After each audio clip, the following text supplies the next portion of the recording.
여러분 안녕하십니까? 박상규입니다. 윤석열 대통령이 자유총연맹 창립 70주년 기념식에 참석해서 자유를 지키기 위해서는 거짓 선동과 싸우고 정의와 진실을 회복해야 한다고 밝혔습니다. 또 말이 아닌 힘으로 자유와 번영을 지켜내겠다고 말했습니다. 바이든 미국 대통령의 지지율이 더 떨어지면서 후보 교체론이 확산되고 있습니다. 특히 미셸 오바마 전 대통령 부인이 출마하게 되면 트럼프 후보를 압도할 수 있다는 여론조사 결과가 발표돼서 사상 최초의 부부 미국 대통령 탄생에 대한 기대가 커지고 있습니다. 먼저 이 두 주제를 박성원 서울신문 논설위원과 함께 짚어보겠습니다. 어서 오세요. 안녕하세요. 윤 대통령은 4일 인천 남동체육관에서 열린 자유총연맹 창립 70주년 기념식에 참석했습니다. 한국 주니어 자유연맹의 출발도 축하하는 자리였는데요. 먼저 현장 모습, 축사의 일부를 들어보겠습니다.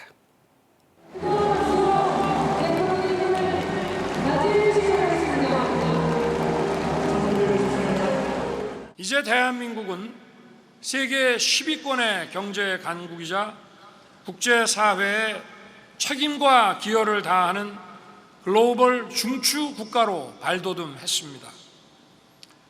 이처럼 우리가 걸어온 위대한 여정에는 한국 자유총연맹이 있습니다.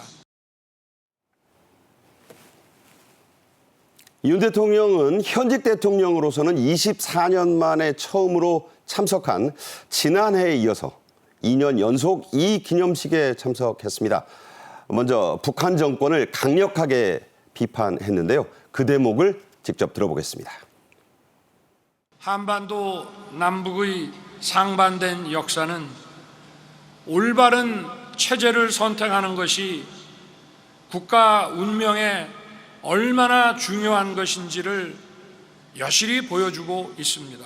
자유민주주의와 자유시장 경제를 선택한 대한민국은 전 세계가 부러워하는 경제 강국을 넘어 이제 세계를 선도하는 문화 강국이 되었습니다.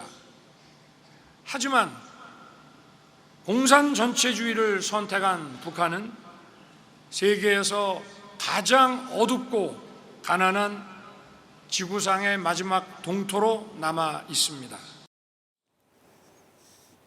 네, 윤 대통령이 언급한 지구상에 가장 어둡다는 말.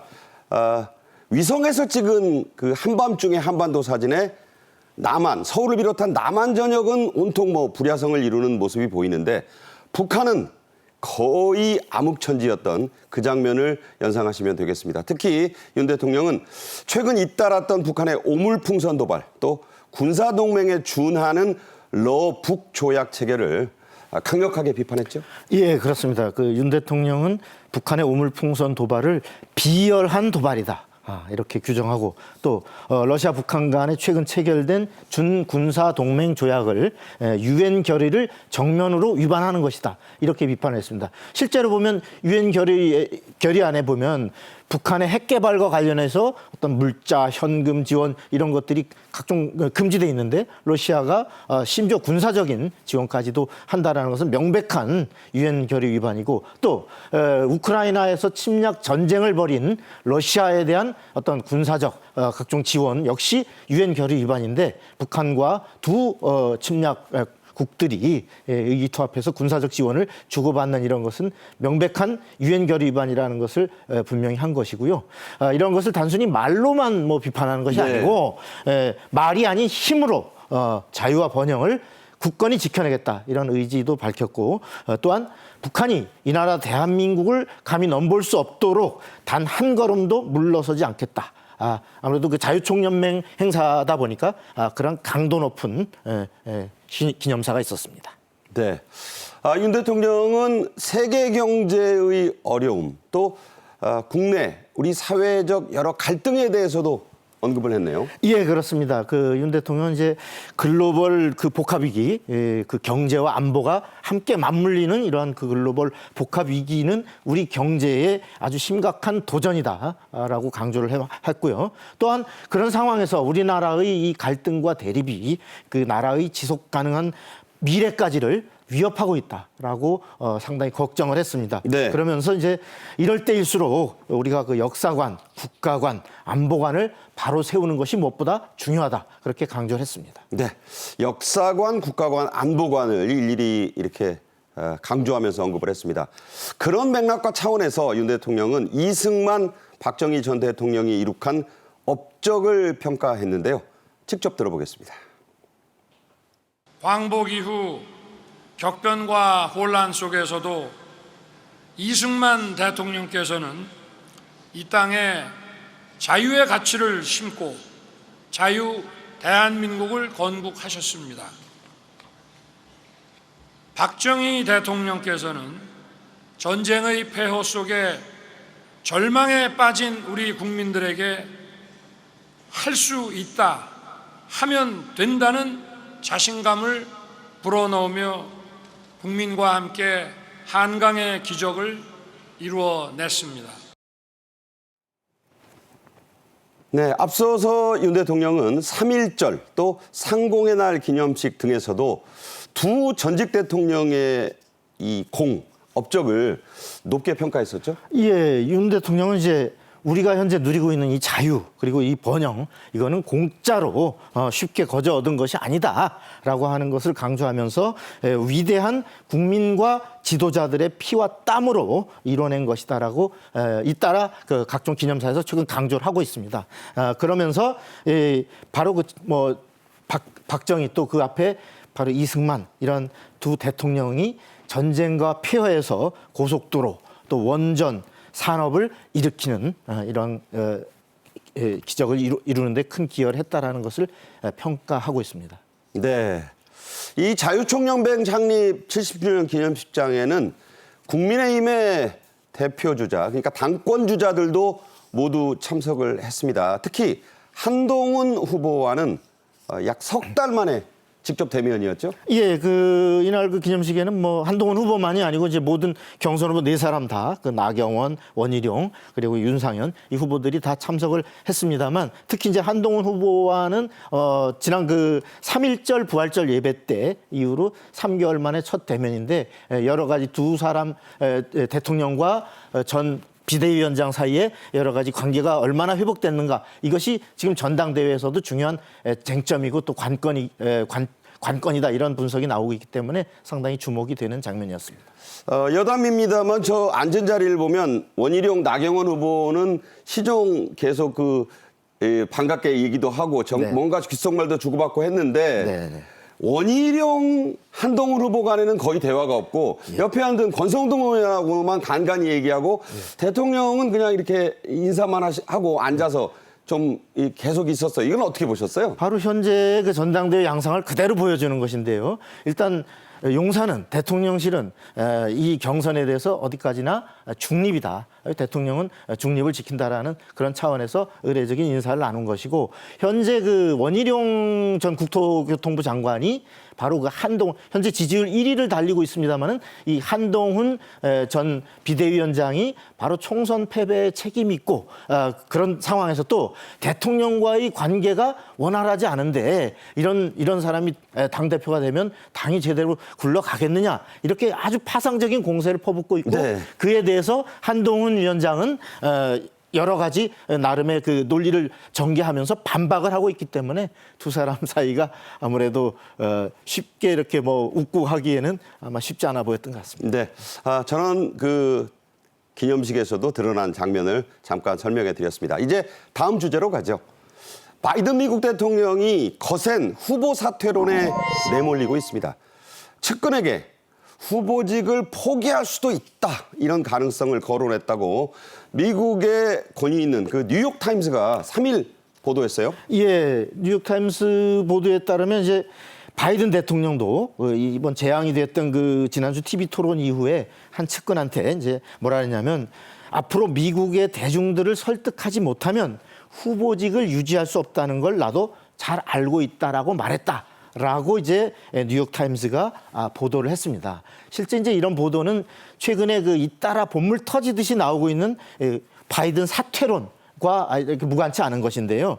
이제 그 바이든 대통령의 그 TV 토론에서의 그 여러 가지 그 어떤 제대로 발언을 못하고 가끔 멍 때리고 뭐 이런 것들을 보면서 지금 같은 민주당에서도 15선 중진의 로이드 도겟이라는 텍사스의 출신의 그 의원이 하원 의원이 맨 먼저 공개적으로 바이든 후보 사퇴론을 제기했거든요. 네. 그리고 그 이후에 연이어서 애리조나 하원 의원도 같은 또 사퇴론. 그리고 직접 사퇴라고는 안 했지만 바이든으로 이대로 가면 진다라고 사실상 사퇴론을 언급하는 의원들이 지금 줄줄이 나오고 있는 상황이거든요. 이런 상황에서 바로 뉴욕타임스의 이런 보도, 바이든도 알고는 있다라고 하는 보도가 나와서 상당히 이제 관심을 끈 건데요.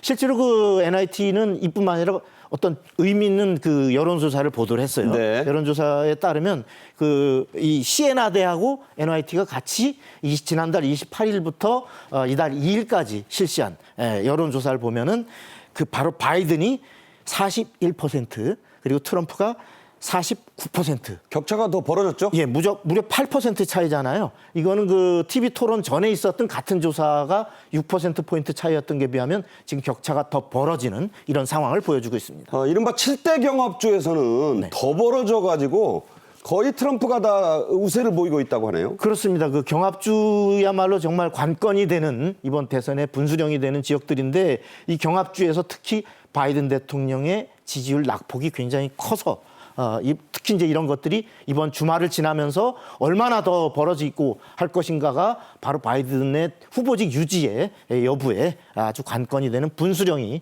될 것으로 예상됩니다. 네, 여러분 아시다시피 분수가 올라가다가 갈라져 내리는 게 분수령이잖아요.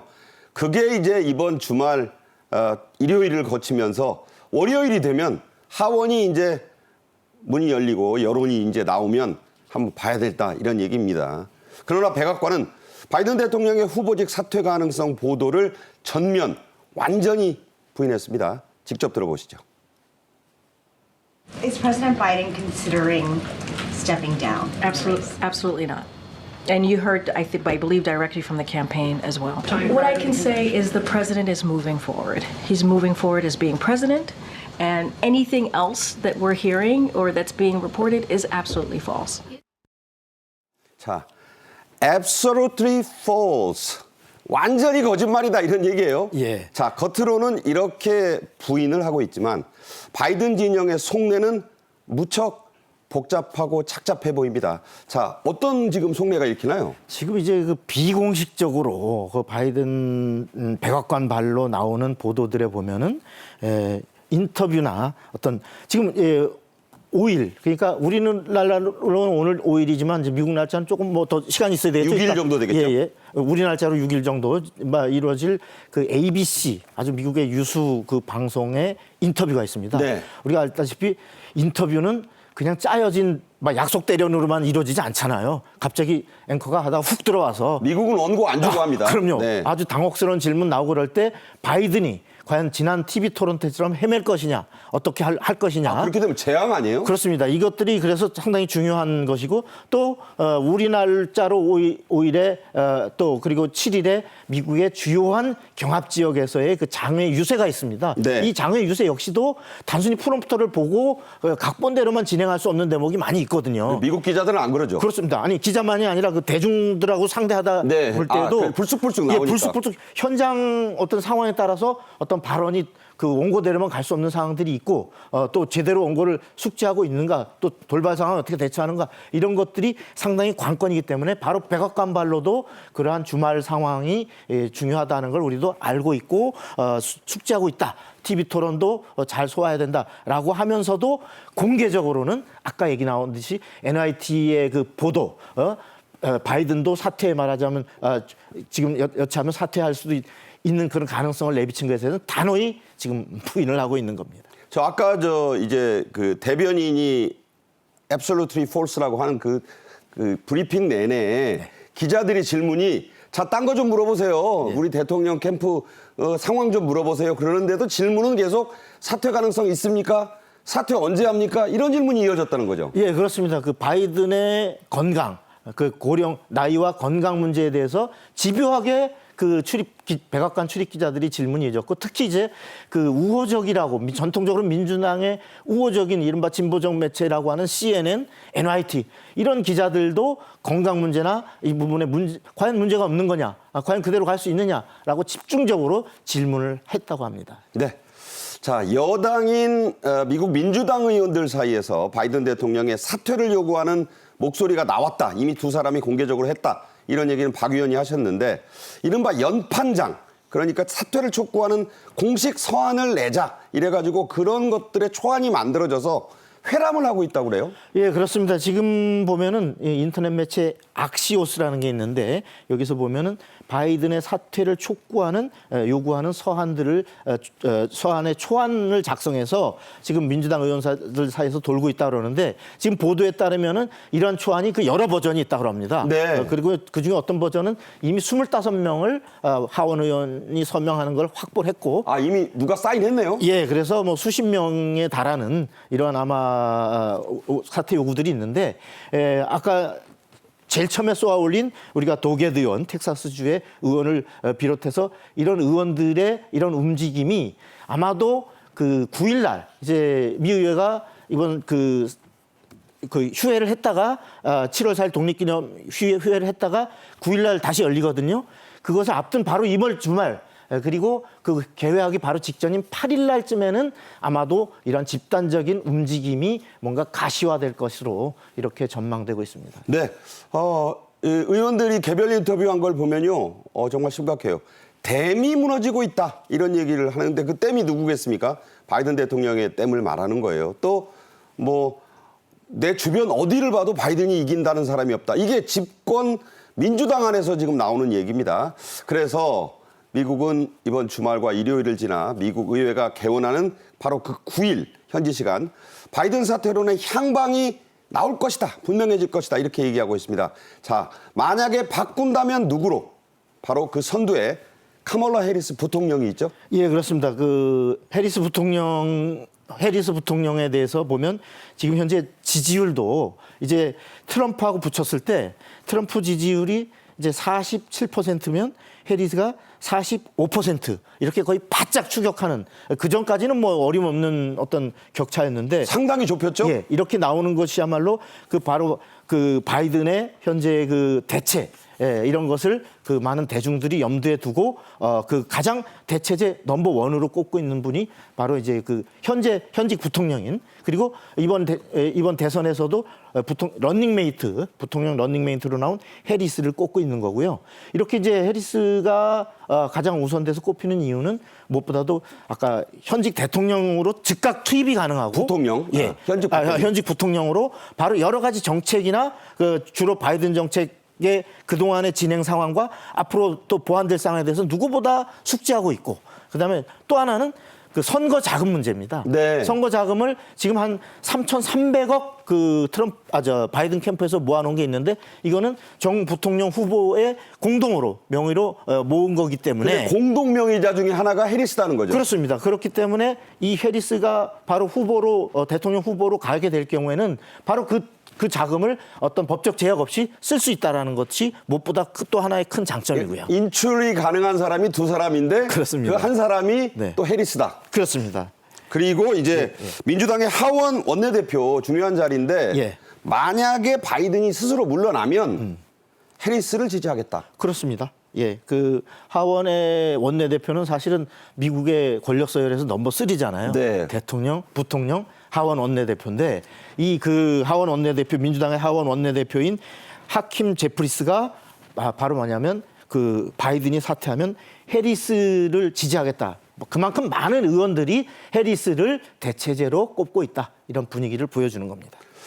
최근 바이든 대통령과 해리스 부통령이 백악관에서 비공개 오찬 회동을 했다는 보도가 나왔습니다. 물론 대통령, 부통령이 밥 먹을 수 있죠. 그런데 시기가 시기인 만큼 그런데 왜 내용을 안 알려준 밥을 먹었지? 이런 얘기가 지금 나오고 있습니다. 그래서 과연 해리스가 진짜로 이 민주당의 후보로 나설 가능성, 박 의원 뭐 정치 전문가시니까 어떻게 보세요? 저는 뭐 상당히 높다고 봅니다. 그 실제로 보면은 해리스가 이번 그 아까 3일날 이제 그 이 바이든 대통령이 전국의 그 민주당 주지사들을 모아놓고 어떤 회의를 하면서 본인의 확고한 그 완주 의지를 밝혔습니다만 바로 그 직전에 그 점심 때 그 해리스 부통령과 단독 오찬을 했거든요.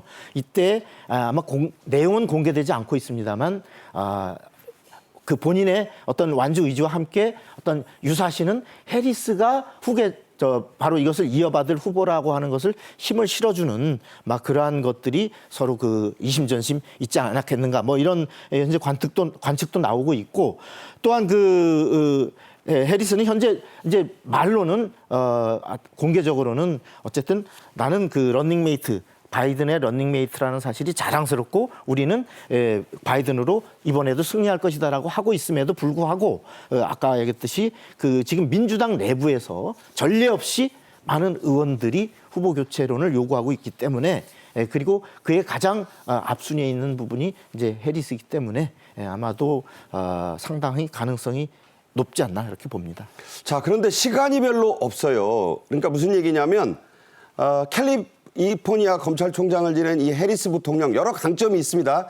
백인 변호사와 재혼을 해서 본인은 아프리카계지만 여러 그 지지 확장 가능성이 있어요. 검찰총장에다가 이제 변호사, 법률에도 해박하고 지난 2022년 우리나라를 방문해서 비무장지대를 찾았고 윤석열 대통령과도 만나서 한미동맹의 중요성을 강조하기도 했습니다. 당시 모습 함께 보겠습니다.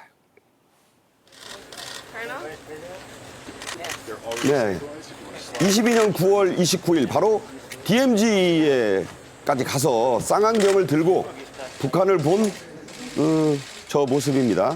네, 윤 대통령도 만났죠. 만났죠. 예. 한미 동맹은 한반도를 넘어서 글로벌 동맹으로 발전하고 있고 군사 동맹에서 경제 기술 동맹으로 확대되고 있습니다. 네, 20대 때부터 정치에 뛰어들어서 경력을 착실히 쌓았고 캘리포니아에서는 그야말로 아주 강한, 물론 이게 약점이기도 합니다만 이 카멀라 해리스 부통령의 강점 어떤 겁니까? 예, 이 해리스 부통령은 무엇보다도 여성 유권자들에게 특히 인기가 높은데요. 그 이유는 그 낙태권, 이번 대선의 아주 중요한 이슈라고 할 수 있는 이 낙태 문제에 대해서 트럼프는 낙태 금지의 설계자다라고 아주 강력히 맹공을 했고요. 뿐만 아니라 이런 낙태 의료기관을 직접 미국의 정 부통령 중에서 이렇게 낙태 의료기관을 직접 방문한 사람은 사실 처음입니다. 왜냐하면 여러 가지 사실 찬반이 엇갈리는 이슈이기 때문에 저거 해서 자제를 해왔지만은 처음으로 직접 그 방문을 하기도 했고요.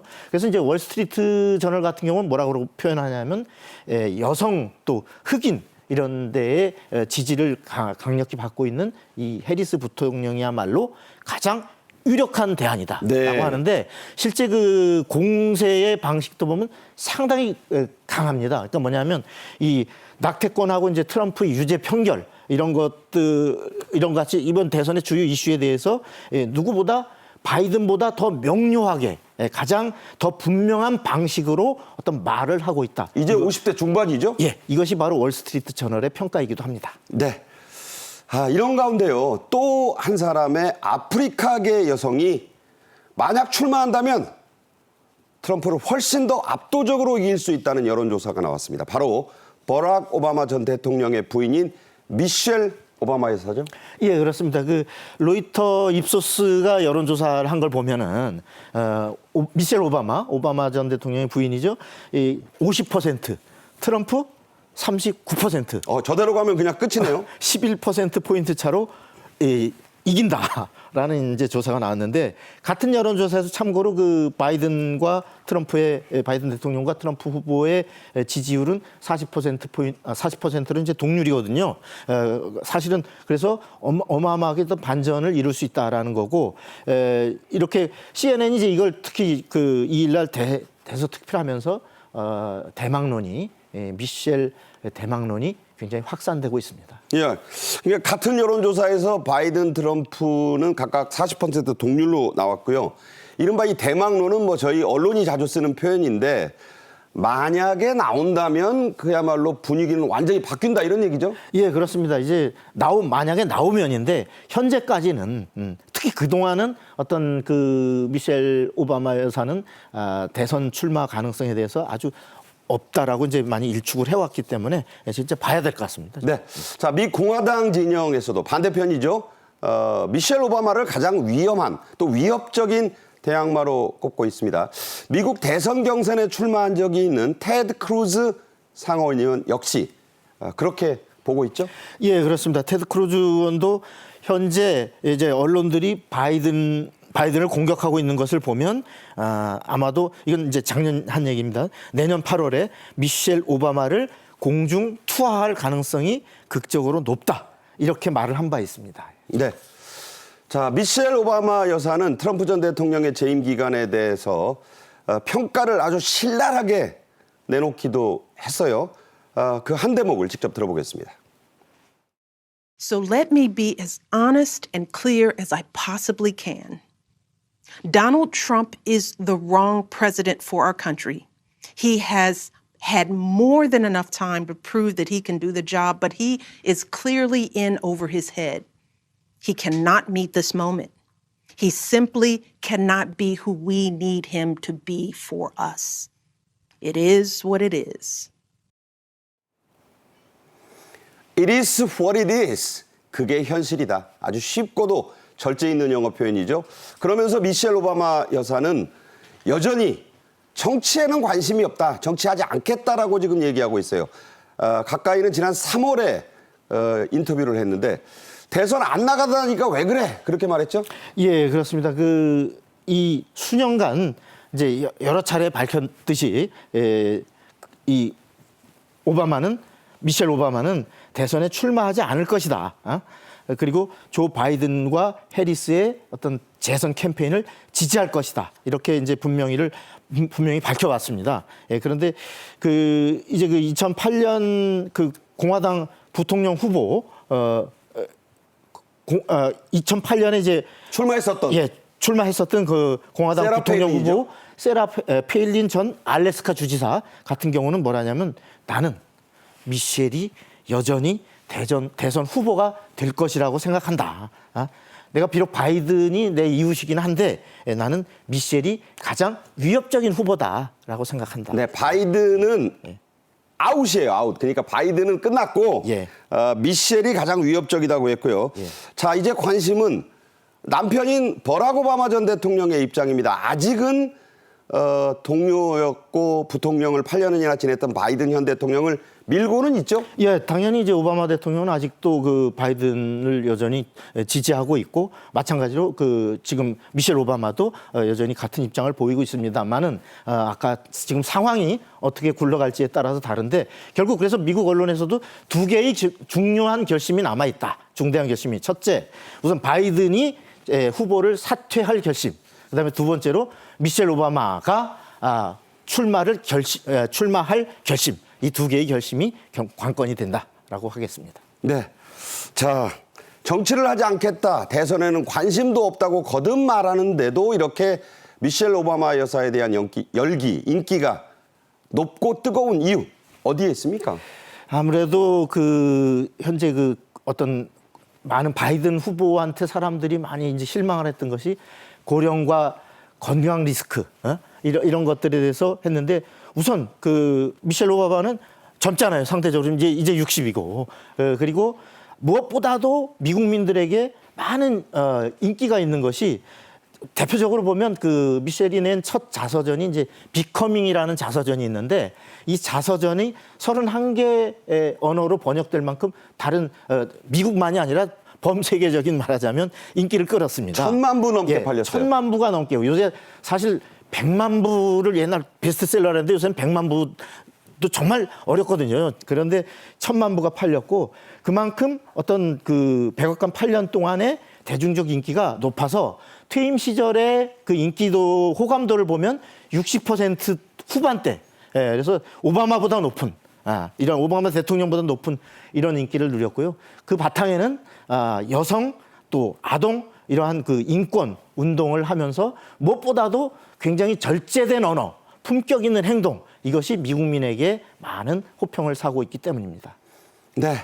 자, 미국 대선 하루가 다르게 지금 요지경 속입니다. 우리도 관심 있게 지켜볼 대목이죠.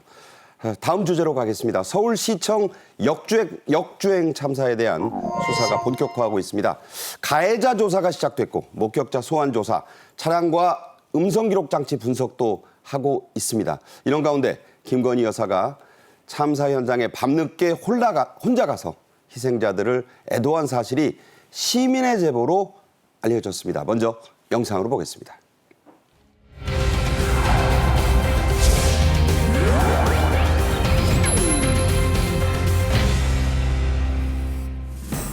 희생되신 분들의 명복을 빌며 유가족분들께 위로의 말씀을 드립니다.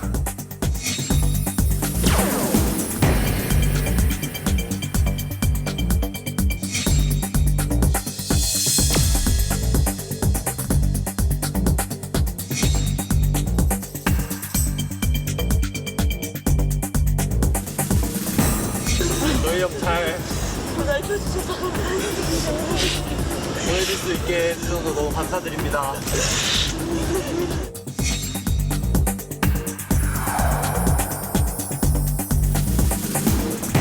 차가 지나간 길이 아닌데 일방통길에서 갑자기 다다다다다 소리 나는 거예요. 뭐 가드레일 박은 줄 알았어요. 그 소리가 사람 소리였고.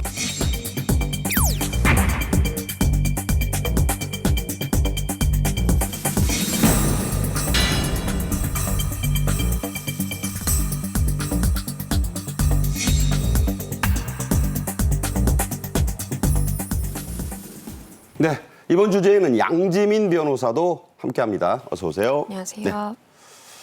자, 역주행 참사를 일으킨 차량 운전자가 입원 중인 병원에서 경찰 수사를 받기 시작했습니다. 경찰의 초동 수사가 이곳저곳에서 부실했다는 비판이 나오고 있네요. 그렇습니다. 왜냐하면 지금 경찰이 발표한 처음에 입장을 번복하는 게 두 가지가 있었거든요. 첫 번째는 이 해당 장소에서 스키드 마크가 발견이 됐다라고 먼저 이야기를 했었습니다. 그런데 이것이 나중에 알고 보니까 기름 자국이었다라고 입장을 번복을 했고요. 너무 어처구니 없었어요. 맞습니다. 왜냐하면 스키드 마크가 있었는지 여부는 정말 이 사고가 급발진으로 인해서 발생한 것인지, 그리고 운전자가 본인의 주의임을 다해서 이렇게 브레이크 제동 장치를 걸었는지 아닌지를 판가름할 수 있는 굉장히 중요한 증거거든요. 그런데 이러한 중요 증거에 대해서 입장을 번복했다라는 것에 대해서 비판이 가해질 수밖에 없는 것이고요. 두 번째는 그리고 현장에서 음주 측정을 했다라고 했는데, 그렇죠. 나중에 알고 보니까 97분 정도, 그러니까 사고가 발생하고 97분 정도 뒤에, 그것도 현장이 아니라 병원에서 음주 측정을 했다라는 것이 밝혀진 것입니다. 사실 음주 여부도 이 스키드 마크의 존재 여부와 마찬가지로 굉장히 이 사건의 어쨌든 핵심 증거 중에 하나라고 볼 수 있을 만한 중요한 부분입니다. 왜냐하면 지금 1시간 반가량이 소요가 돼서 음주 측정을 했는데, 경미한 음주인 경우에는 사실상 이것이 다 이제 체내에서 빠져나갔다라든지 희석이 돼서 검출이 안 될 수도 있습니다. 물론 경찰의 입장에서는 추후에 체열까지 진행을 해서 정밀 검사를 해봤지만 음주는 아니었다라고 발표를 하기는 했지만, 그럼에도 불구하고 처음에 너무 부실하게 수사를 한 것 아니냐라는 비판의 목소리가 나올 수밖에 없습니다. 또 하나 지적하지 않을 수 없는 건 처음에는 이 갈비뼈, 물론 부러진 거 맞아요. 그래서 숨도 못 쉬고 위독한 상태라고 했는데 조사해 보니까 19분 동안 선배하고 통화를 2통이나 했어요. 맞습니다. 그러니까 그때 당시 사실은 원래 이런 큰 사고가 발생하면 경찰은 음주 측정을 하는 게 그냥 관행입니다. 그럼에도 불구하고 왜 하지 않았느냐라는 질문에 대해서 당시 운전자가 갈비뼈 골절로 인해서 호흡이 불안정한 상황이었고 정말 죽을 뻔했다라는 이야기를 했거든요. 그렇게 통증을 호소했기 때문에 후해서 이렇게 부는 음주 측정을 할 수 없었다라는 것인데, 말씀해 주신 것처럼 사고 직후에 지인과 통화를 하는 것이 드러나면서 사실 이렇게 이야기를 하고 통화를 할 정도의 이 의사소통은 가능하면서 정말 이 가벼운 음주 측정에도 응할 수 없었던 것이냐라는 이제 의문이 제기가 되고 있습니다. 네. 음주 측정 안 했나 못 했나. 그 내용이 나왔죠. 형, 급발진이야. 그렇게 말할 수 있나요? 경찰 수사의 초점은 가해 차량의 역주행 경위와 급발진 여부에 모아지고 있는데요. 직접 들어보겠습니다. 피 차량은 조선 호텔에서 나와 역주행을 하며 먼저 안전펜스, 보행자들을 충돌한 뒤 이후 BMW 차량과 소나타 차량을 연달아 충돌하였습니다. 차량의 속도, 급발진, 제종장치 여부 등과 관련해서는 어제 해당 차량을 국가수에 감정을 의뢰하였습니다.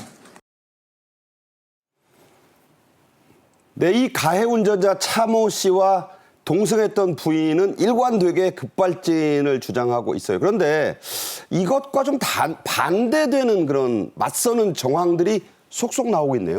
맞습니다. 일단은 뭐 EDR 분석이라고 하죠. 우리가 사고 기록 장치를 분석을 해봤을 때 브레이크 페달을 정말 밟았는지 아니면 가속이 되는 상황이었는지를 이제 사고 직전 한 5초간 기록이 됩니다. 그런데 이걸 분석을 해보니까 당시 가속 페달을 90 정도로 밟았다라는 거예요. 그것이 이제 남아있다 보니까 혹시나 운전자가 브레이크 페달과 가속 페달을 착각을 해서 오인을 해서 본인은 브레이크 페달을 밟는다고 밟았지만 이것이 가속 페달을 밟아서 이렇게 EDR 장치에 기록이 된 것 아니냐라는 목소리도 나오고요. 그리고 당시에 이제 페달을 밟았을 때의 느낌이 어떤지에 대해서도 참고인 조사에서 진행한 부인의 진술과 그리고 이 운전자의 진술이 조금 다른 부분이 있습니다. 왜냐하면 운전자는요, 첫 이제 피의자 조사가 진행이 됐을 때 내가 밟았지만 딱딱한 느낌이었다라고 그렇죠. 했어요. 그런데 참고인 진술 조사에서 부인은 사실은 이제 그보다 전에 진행이 됐는데요. 그때 당시 부인은 남편이 브레이크 페달을 밟았지만 점점 가속이 됐다라는 이야기를 했어요. 네. 무언가 페달을 밟았는데 점점 가속이 됐다라는 것은 사실 브레이크 페달과 가속 페달을 혼동을 해서 나는 브레이크인 줄 알고 밟았지만 이것이 가속 페달이어서 밟을수록 가속이 됐다라는 사실 개연성도 있는 것이기 때문에 조금 더 사실관계를 확인을 해봐야 될 필요성이 있습니다. 아울러서 주변 CCTV를 보면 역주행을 할 때 보조 브레이크 등이 깜빡이 있잖아요. 그게 안 켜졌다는 정황도 나왔다는 말씀을 드립니다. 자, 박성원 의원께 여쭙겠습니다. 사고 현장 부근에서 그야말로 뭐 30여 년 정도 직장을 다니셨는데 많이 가본 데예요. 그런데 이전에도 이 갈래길에서 교차로에서 역주행이 종종 있었다네요. 예, 이 그 웨스턴 호텔의 그 진출로 거기서 나오면 이거 진짜 헷갈리는 게요. 그 사방 앞으로 이게 4개의 도로가 이게 갈라집니다. 근데 여기서 이렇게 직접 진입할 수 있는 도로는 바로 나오면서 크게 우회전을 확 꺾어서 그러니까 4시 방향으로 이렇게 트는 이것만이 사실은 진행이 가능한 것이고. 저 그래픽에 우회전만 가능이라고 나오잖아요. 예, 그렇습니다. 그 나머지는 사실은 진입할 수 없는 도로입니다. 특히 이제 이번에 사고가 난 그 세종대로 18길 여기의 경우도 보면 앞부분에 여기서 이쪽에서 나오면서 진행을 하려고 보면 진입 금지라 해서 분명히 일방통행 표시가 돼 있습니다. 돼 있기는. 네. 그런데 이게 좀 어둡거나 뭐 날이 흐리거나 하면 이게 제대로 보이지 않기 때문에 이 일대에서 사실은 특히 많은 경우 어떤 역주행들이 많이 일어나서 이 주변 상인들 얘기를 들어보면 여기에서 많은 부분 이제 역주행을 하다가 아차 싶어서 잘못 들어갔네 하고 후다닥 빨리 빠져서 아주 속도를 확 내면서 이렇게 달아나는 이런 경우도 많다고 합니다. 네. 예. 이번 참사를 낸 역주행 차가 들이받았던 가드레일은 보행자 보호용이 아니라고 하네요. 보행자용 차량용 가드레일이 따로 있다는데 어떻게 다른 겁니까? 일단은 보행자용 가드레일은요, 목적 자체가 뭔가 차량으로부터 이렇게 방지를 한다라든지 막아주는 역할이 아니라 단순히 보행자가 무단횡단을 한다라든지 아니면 이런 걸 이제 보호하기 위해서, 금지하기 위해서 설치를 하는 거예요.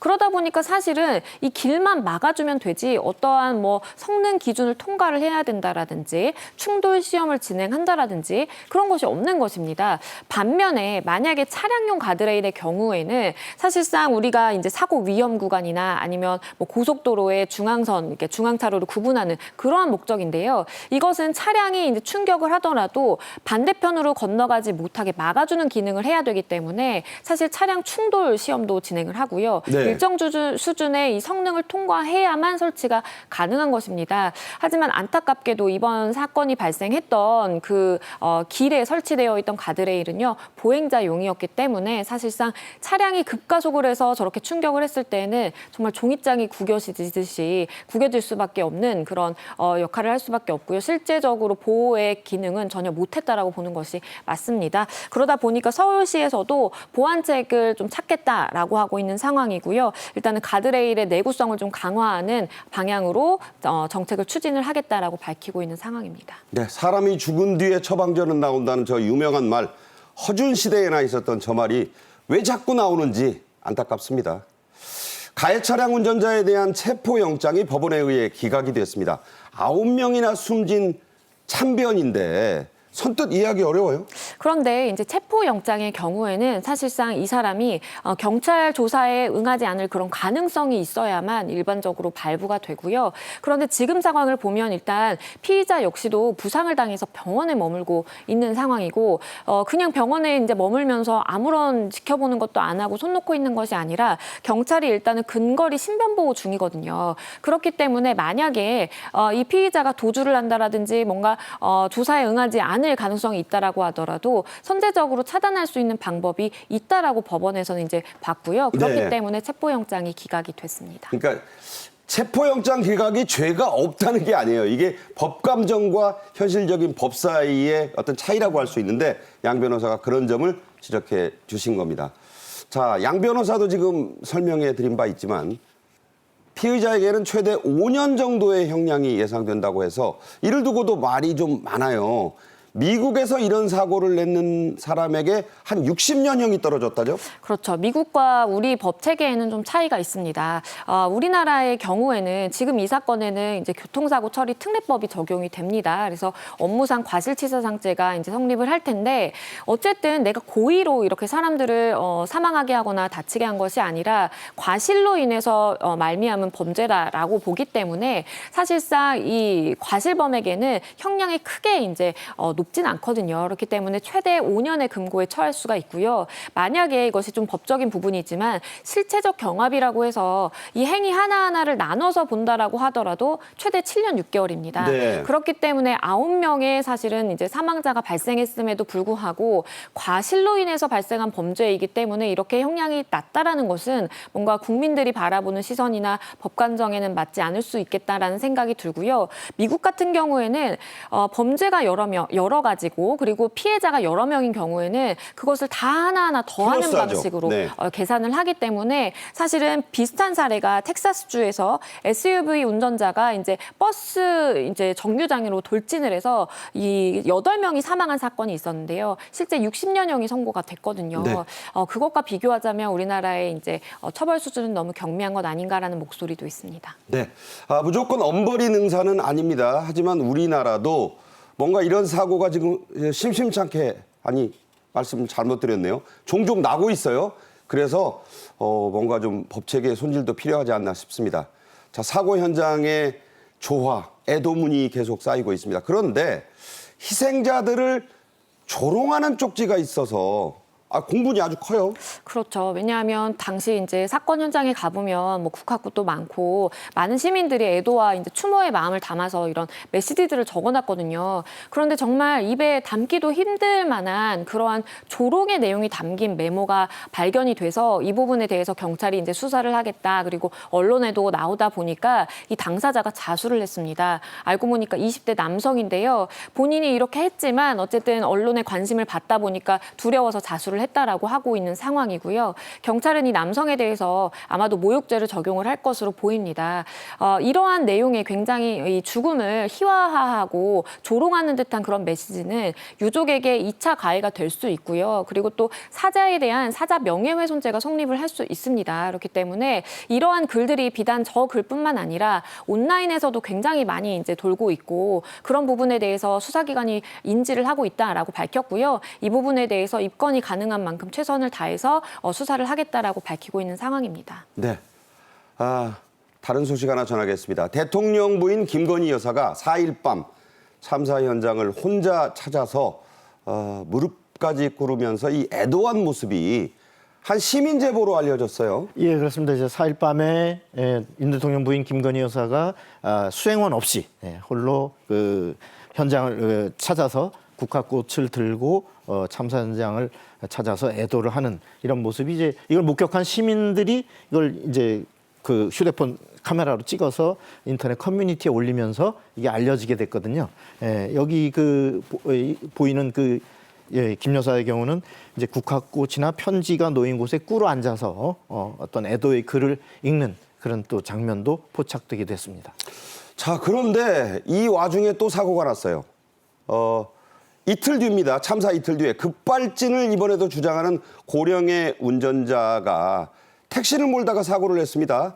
그런데 마약 간이 검사를 했더니 양성이 나와서 충격을 주고 있죠. 맞습니다. 이 사건은요, 이 국립중앙의료원에서 이제 발생을 했는데, 이 탑승자를 내려주고 그 이후에 이제 유턴을 하다가 갑자기 이제 차량들을 들이받고 건물 외벽을 들이받고 결국에는 보행자까지 치이게 되는 사고가 발생했는데요. 이 사건으로 3명이 지금 부상을 당한 상황입니다. 그런데 일단은 이 운전자 역시도 급발진이었다라고 주장을 하고는 있는데 경찰에서 현장에서 음주 검사와 음주 측정과 간약 마약 검사를 진행을 해봤는데 일단 양성이 나온 겁니다. 그러니까요. 그래서 몰핀 양성이 나와서 이것이 왜 그런가 하고 봤더니 이 운전자가 고령이다 보니까 평소에 복용하는 약도 굉장히 많고 감기 증세가 있어서 이제 진통제를 좀 복용한 것 같아요. 그러다 보니까 이 약 때문에 사실은 이렇게 양성 반응이 나올 수 있다라고 지금 이야기를 하고 있고요. 일단은 과연 차량 결함이 있었는지 운전자가 약 때문에 어떠한 인지 기능에 영향을 미쳐서 이런 사건이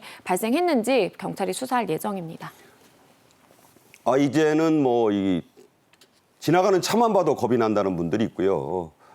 보도에서 담배 피는 것도 겁이 난다. 어쩌다 이렇게 됐는지 조심도 물론 해야겠습니다만 우리 주변에 허점은 없는지 다시 한번 돌아봐야 될 그런 사건이 아닌가 합니다. 박성원 논설위원, 양지민 변호사와 함께 말씀 나눴습니다. 잘 들었습니다. 감사합니다. 7월 5일 금요일 생방송 정책인의 이슈는 여기서 마치겠습니다. 토요일 오전에는요, 한 주간의 핵심 이슈들만을 간추린 주간 정책인의 이슈가 방송되니까 많은 시청 부탁드립니다. 주말부터 10일간 계속 비가 온다고 하네요. 대비 철저히 하셨으면 좋겠습니다. 7월 8일 월요일 오후 1시에 다시 찾아뵙겠습니다. 고맙습니다.